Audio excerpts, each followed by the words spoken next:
Today we're going to apply quadratic equations with word problems. So we have done word problems before. We're just going to use quadratic equations to solve them. So the steps are the same as if we've done word problems before. The word problems you will see in the practice will be the same type of questions as the notes. So this should help you out. So your steps to solve a word problem, you're going to write let statements. That means you're going to say let x equal. You're going to write equations, possibly more than one. You're going to solve the equation, which means you just get the letter by itself eventually. You're going to reread the question to make sure that you have answered it completely. And of course, we're going to check our answers at the end. So before we get into quadratic equations, we're just going to practice solving an equation just to warm up. So the first question is going to be very similar to the second one. It says the length of a rectangle is 5 inches more than twice a number. I'll read it again after. The width is 4 inches less than the same number. The perimeter of the rectangle is 44 inches. Sketch a diagram of this situation and find the unknown number. The question says to find the unknown number, so we're going to start off by saying let x equal the unknown number. I'll just say let x equal the number for now. I'm going to make a picture to help me out with this. It's always nice to have a visual.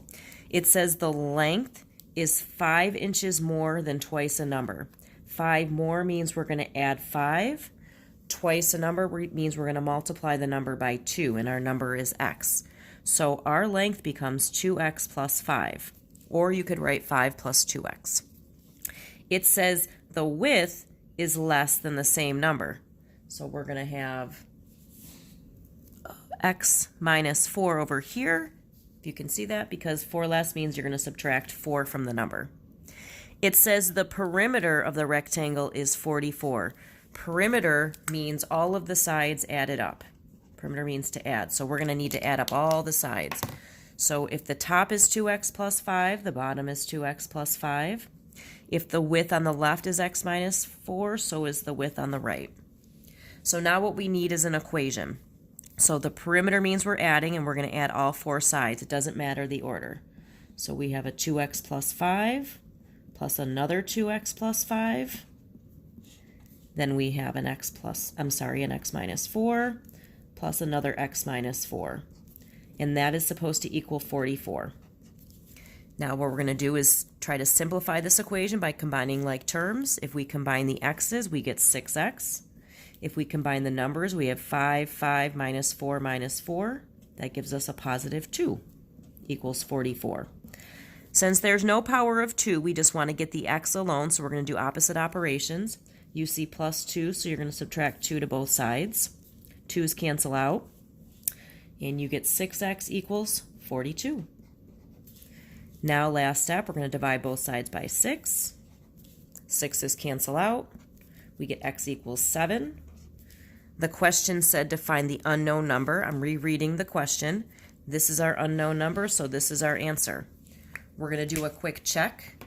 The way I'm going to check is I'm going to plug this in and see if the sides add up to 44. So if I plug in 7 here, 2 times 7 plus 5 is 19. That means the top and the bottom are 19s. If I plug in 7 on the side, 7 minus 4 is 3. So these two sides would equal 3. If I add up those sides, 19 and 19 are 38. 3 and 3 are 6. 38 and 6 is the 44 we wanted, so we did it right. Second equation, almost the same, but this time we're talking about area. It says the length of a rectangle is 5 inches more than a number. The width is 4 inches less than the same number. The area of the rectangle is 36. Find the unknown number. So, first part is to write a let statement. It says to find the unknown number, so we can say let x equal the number. I'm going to make a picture to try and help me out. So here's my rectangle again. Very similar to the beginning. It says the length is 5 inches more than a number. This one said 5 inches more than twice. 5 inches more means we're adding 5, so x plus 5 goes on the top. The width says the width is 4 inches less than the same number, so that's the same as up here. So we're going to have x minus 4 on the side. If you notice, the problem said this time not the perimeter, but the area is 36. Area means we're going to multiply. So I'm going to multiply these two sides. So I have x minus 4 times an x plus 5, and that's supposed to give me 36. Do you know what I'm missing? I need to put parentheses around these two sides because I want to multiply them. Now what we need to do is try and solve this. So we've got to get rid of the parentheses first. The way to get rid of the parentheses is we can do the boxes, 2 by 2 boxes. So I have x minus 4 on the side. I have x plus 5 on the top. If I go ahead and multiply those, we have x squared plus 5x. This becomes minus 4x. And this becomes minus 20. And if I am going kind of quick, you can stop the video. You can rewind it a little bit to kind of watch what we did. Now what I'm going to do is I'm going to rewrite the parentheses and combine like terms. So we have x squared plus x minus 20 equals 36. Now, because we have a power of 2, we have to get it equal to 0. Up here, we just got the x alone, but this power of 2 means we need to move everything to the x squared side. So we're going to subtract 36 from both sides. 36's cancel out, and I get my equals 0 that I wanted. I can combine these two. So we have x squared plus x minus 56. Now, since we have it equal to 0, we're going to factor. There's no GCF, so I can go right to my two sets of parentheses again. Notice we had parentheses here in the first place, but we couldn't solve it until we got it equal to 0. So if I factor x and x, we want factors of 56 that subtract to give me 8. Well, I've got factors of 1 and 56. Let's see, I'll write them on the side. 1 and 56, 2 and 28, 3 doesn't work, 4 works with, let's see, 4 works with 14. 5, 6, 7, and 8 work. The pair that I could subtract to give me the 1 in the middle would be 7 and 8. So I'm going to put 7 and 8 in here. I want a positive 1, so that would be 8 minus 7. So 8's positive, 7's negative. Here comes the easy part. Now, since I have two sets of parentheses equal to 0, I'm going to split them up. So I'm going to say x minus 7 equals 0 or x plus 8 equals 0. Now we're going to solve them both. So we have x plus, we're going to add 7 to both sides. We get x equals 7. We're going to subtract 8 from both sides. And we get x equals negative 8. So those are my answers. Now let me reread the question. Let me move this over here. It says to reread it. We need to find the unknown number, and we are talking about a rectangle. Here's our rectangle. If we plug in 7, 7 plus 5 is 12. 7 minus 4 is 3. 3 times 12 is 36. So this one seems to work. If I plug in negative 8, though, if I plug in a negative 8 here, negative 8 plus 5 is a negative 3. Could I possibly have a negative length? No. So this is not my answer. That's why you need to reread the question. So x equals 7 is the only answer. That's why it's important to reread and check. The last question, finally, this ties into what we did maybe the second chapter of the year. Find two consecutive odd integers whose product is 99. Two consecutive odd. That means we need two let statements, if you remember this. We always say let x equal the first integer for our first number. Now we're talking about odd. If you think about odd numbers, 1, 3, 5, 7, 9, you're adding 2 every time.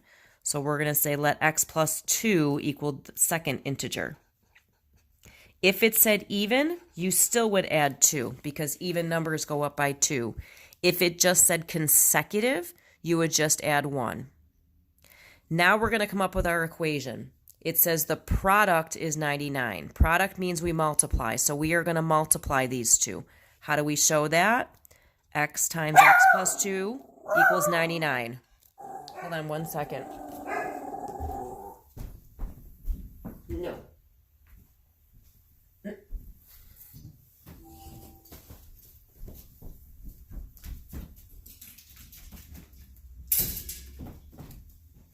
All right. Sorry about my dog. So now what we need to do, if you notice I'm missing parentheses, so I need parentheses around the second binomial. So now what I'm going to do is multiply. I have to get rid of the parentheses. So this becomes x squared. This becomes plus 2x. Then we have equals 99. Because we have a power of 2, just like the one above, we need to get it equal to 0. So we need to get everything to the x squared side. So I'm going to subtract 99 from both sides. 99s cancel out. I cannot combine the 99 with anything, so I'm just going to rewrite it in order. So we have x squared plus 2x minus 99 equals 0. Since it's equal to 0, I'm going to factor. There's no GCF, so I can go right to my two sets of parentheses. Don't forget equals 0. X and x go in the front to give us x squared. Our factors of 99. We've got 1 and 99. 2 does not go into it. 3 goes into it 33 times. 4, 5, 6, 7, 8, 9, 10, 11. Oh, I skipped 9. 9 works, 9 and 11. And I think that's it. We want a pair that subtracts to give me 2. 9 and 11 give me 2. So I'm going to put 9 and 11. I want a positive 2. So I would do 11 minus 9 to get positive 2. So 9 is positive. I'm sorry, 11 is positive. 9 is negative. Here comes the easier part. Since I have two sets equal to 0 being multiplied, I can split them up. So I have x minus 9 equals 0 or x plus 11 equals 0. I solve them both. We are almost done. I add 9 to both sides. We get 9. I subtract 11 from both sides. I get negative 11. Now I got to reread the question because I'm not sure if I did it right. It says, if we reread it, it says find two consecutive odd integers. Well, this is my first integer and it's odd, so I put the other one with it, x plus 2. 9 plus 2 is 11. If I multiply 9 times 11, I do get 99, so that is a set of answers. Now I go over here. Negative 11 is odd. It's negative, but it says odd. So that means if x is negative 11, x plus 2, if I add 2, I get negative 9. Let me do a quick check.